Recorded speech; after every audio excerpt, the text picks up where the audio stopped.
अस्सलामुअलैकुम वरहमतुल्लाहि वबरकातुहू।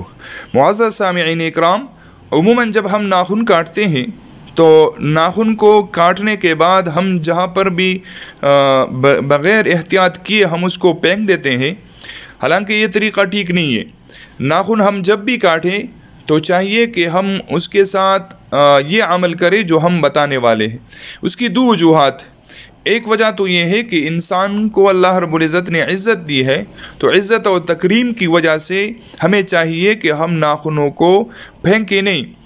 दूसरी वजह यह है कि उमूमन जो जादू होता है तो वो इन्हीं नाखूनों पर किया जाता है। तो लिहाजा एहतियात ये है कि हम जब नाखून काटें तो उसके लिए गड़ा खोदें और उसको उसमें डाल के उसको दफनाया करें। तो इसका फ़ायदा ये होगा कि एक तो इज़्ज़त और तकरीम बाकी रहेगी, दूसरी हमारे ऊपर इंशाअल्लाह कोई जादू वग़ैरह नहीं कर सकेगा। अस्सलामु अलैकुम वरहमतुल्लाहि वबरकातुहू।